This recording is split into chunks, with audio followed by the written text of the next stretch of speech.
Eu vou fazer a leitura até o versículo de número 5. Bom? Que está escrito assim: certa vez, às margens do lago de Genezaré, quando a multidão se comprimia junto a Jesus para ouvir a palavra de Deus, ele viu 2 barcos junto à praia do lago.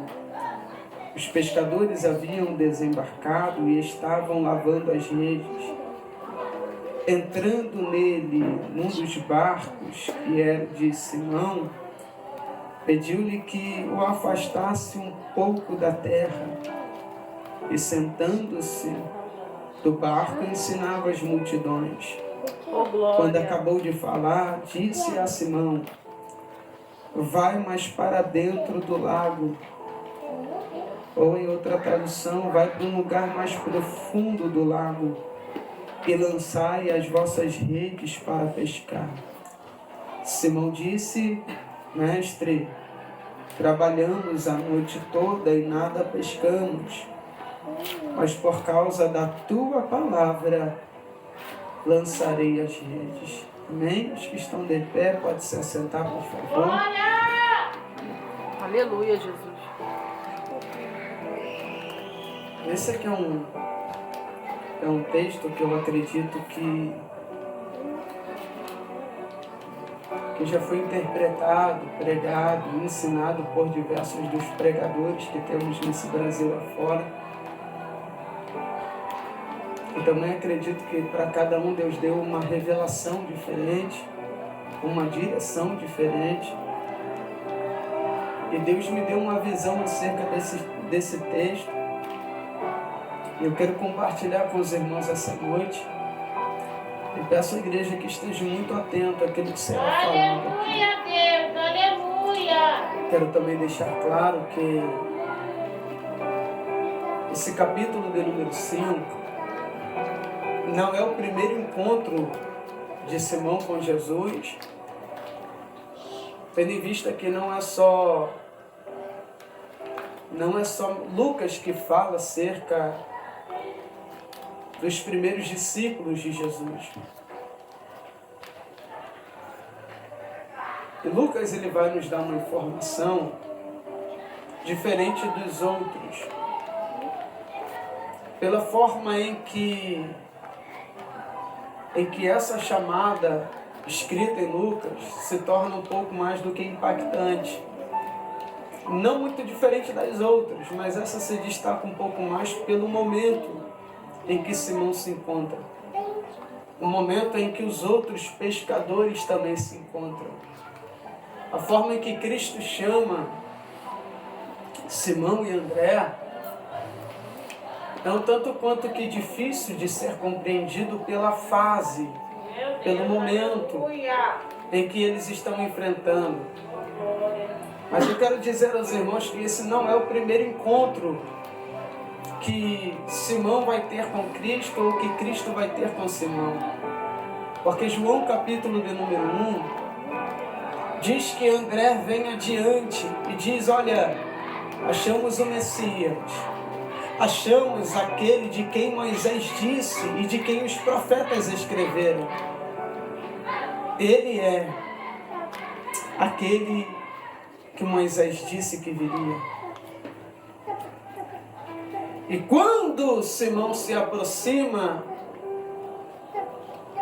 Jesus olha para Simão e diz: agora não te chamam mais de Simão, mas de Cefas, que traduzido significa Pedro. E em Lucas capítulo de número 4, também me revela que Lucas capítulo 5 não é o primeiro encontro. Quer ver? Lucas capítulo de número 4 diz que Jesus entrou na casa de Pedro. E dentro da casa de Pedro tem alguém enfermo. E essa pessoa que está enferma também é de suma importância, chamada sogra dele. Essa sogra está com uma febre intensa. E me parece que o remédio não resolveu o problema desta mulher. Meu Deus, aleluia. Me parece que os recursos humanos não conseguiu aliviar a inflamação do corpo dessa mulher, que a enfermidade que está gerando a febre, deixa essa mulher acamada. E quando Jesus entra, toca nesta mulher, e a Bíblia diz que ela se levanta e começa a cuidar deles. Meu Deus, aleluia! Viu que Lucas capítulo de número 5 não é o primeiro encontro de Pedro com Jesus?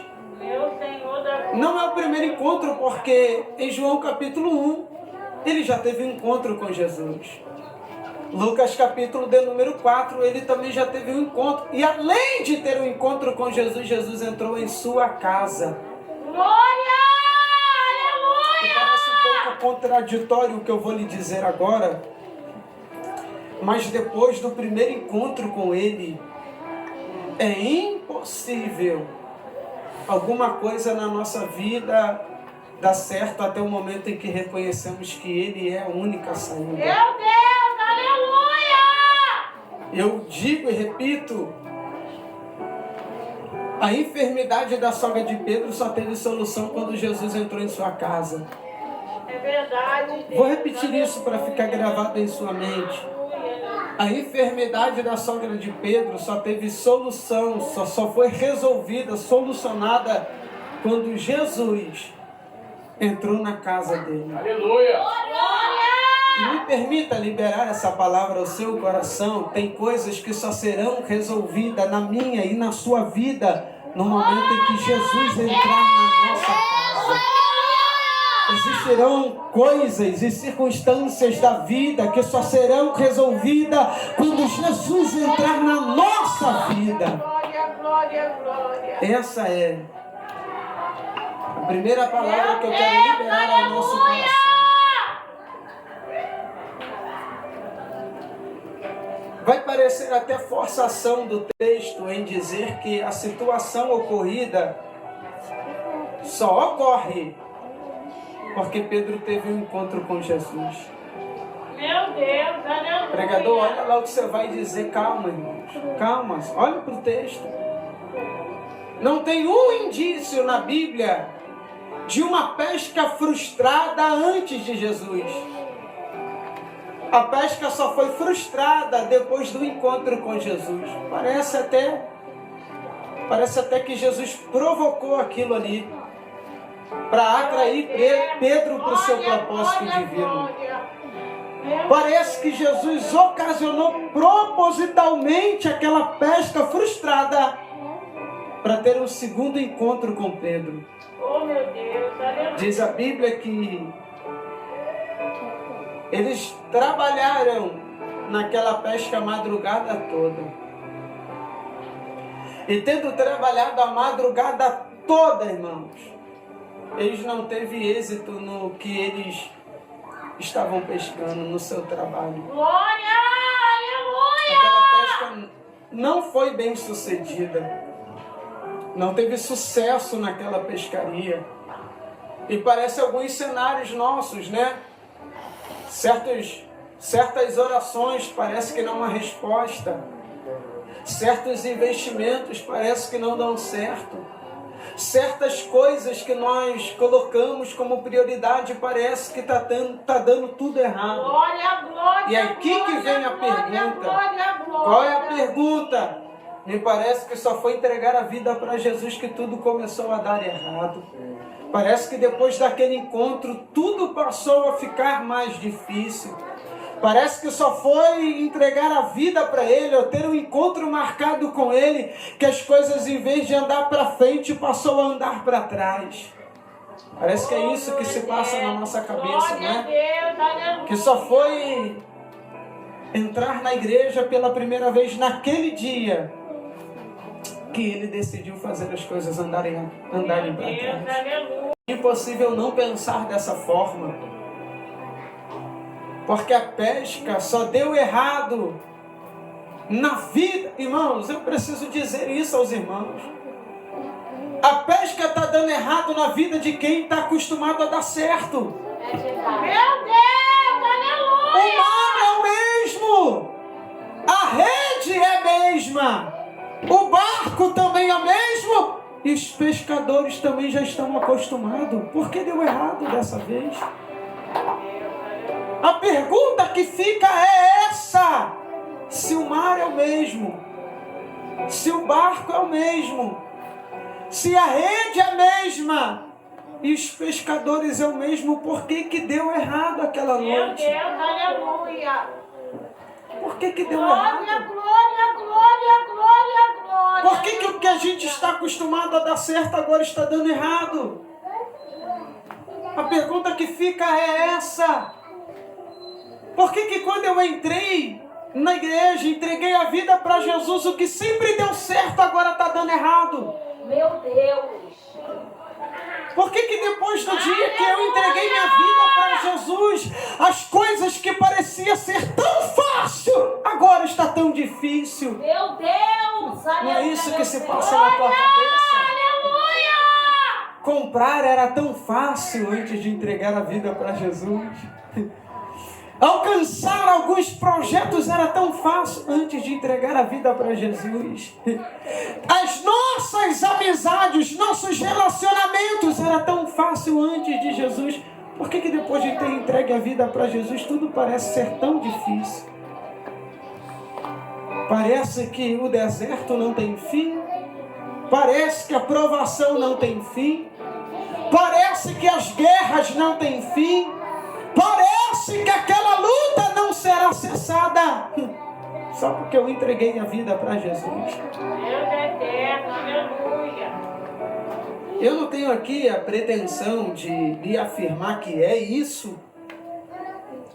Mas o que o texto me parece dizer a mim é que depois daquele encontro, aquela pesca tinha que dar errado. E por que que tinha que dar errado? Porque se não desse errado, eu não iria reconhecer que ele estava lá.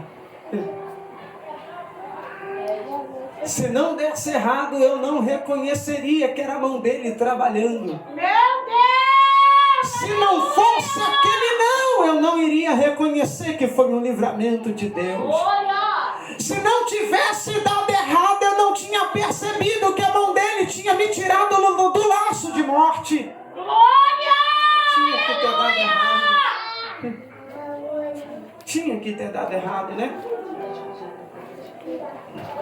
E Jesus, ele escolhe o cenário mais improvável para chamar a nossa atenção, irmãos. E eu digo isso com verdade e com clareza, porque boa parte dos cristãos nunca vem pelo amor. Nunca vem pelo amor. Verdade, Deus. Vem na fase difícil, na decepção, na frustração, na lágrima. Vem quando está doente, vem quando está com a porta fechada. Geralmente, eu não estou aqui generalizando, mas boa parte dos crentes, se você for ouvir o testemunho, você vai ouvir dele que veio para Cristo numa fase ruim da sua vida. Porque foi na fase ruim que ele reconheceu que precisava de Cristo. Meu Deus, aleluia. E disse bem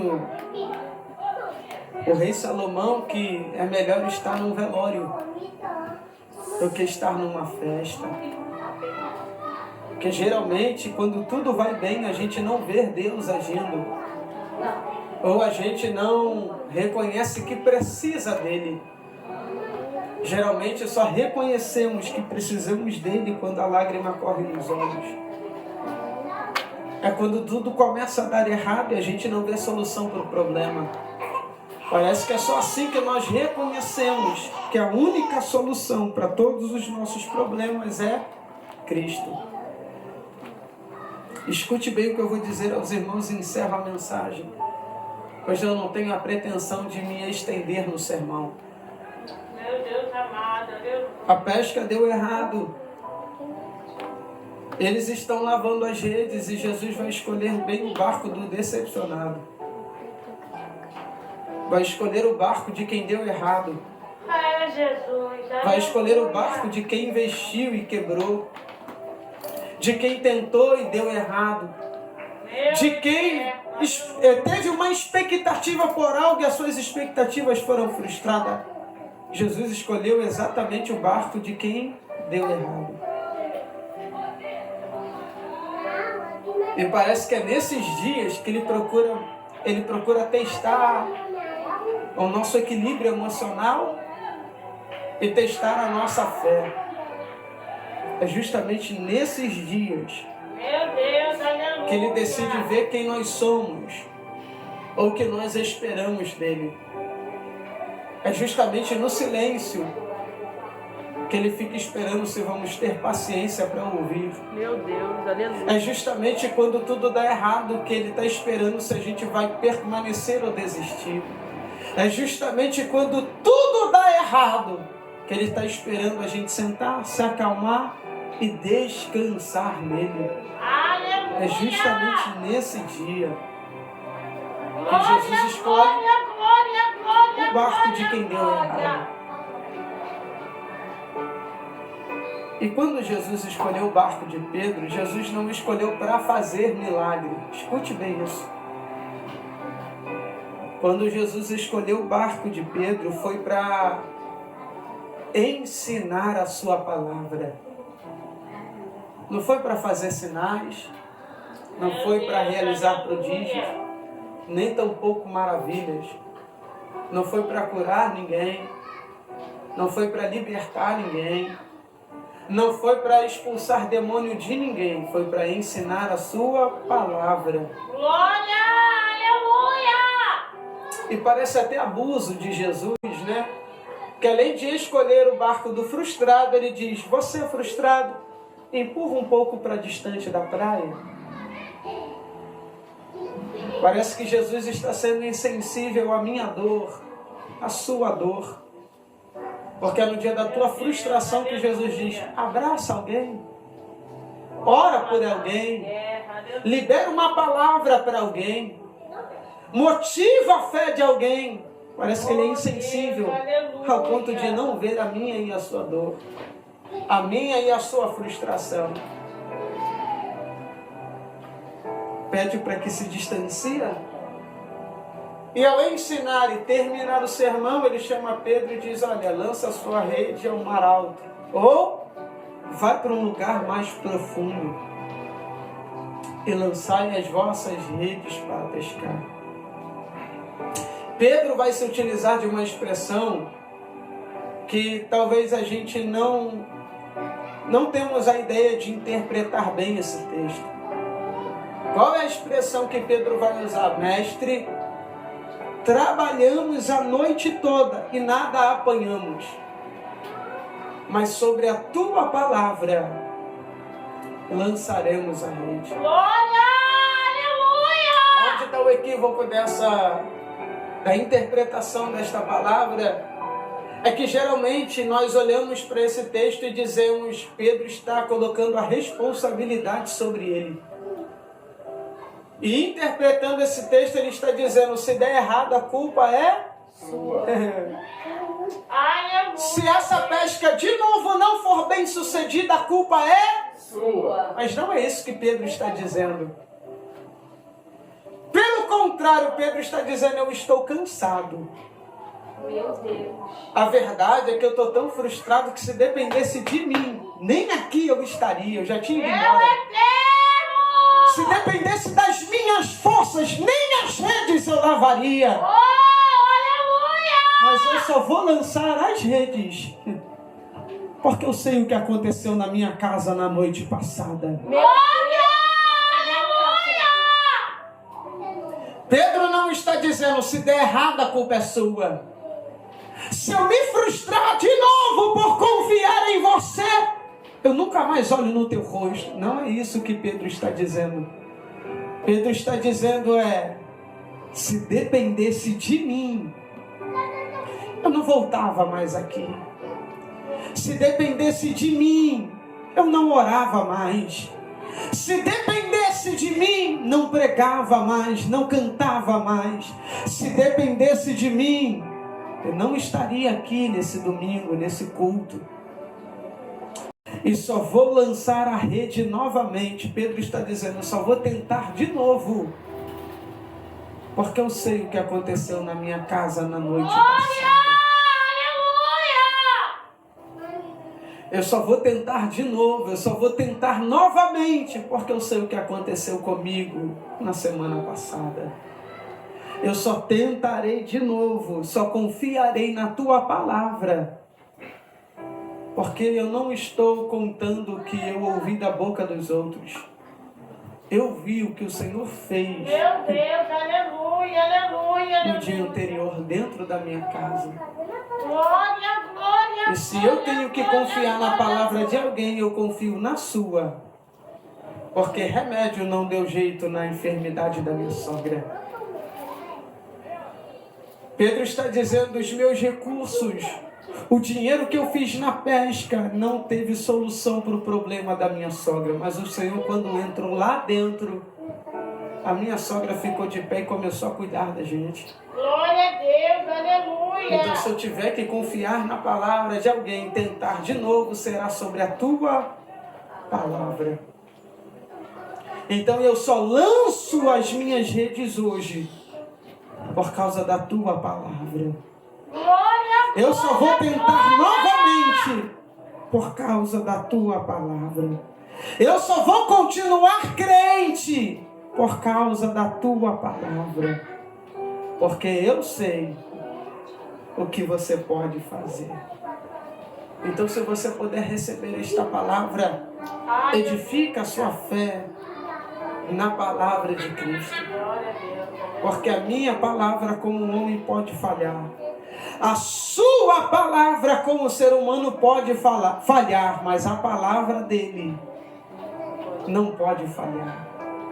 glória a Deus. E eu aqui, irmãos, não tenho a pretensão nenhuma de me enganar em dizer que da noite para o dia vai mudar com certeza.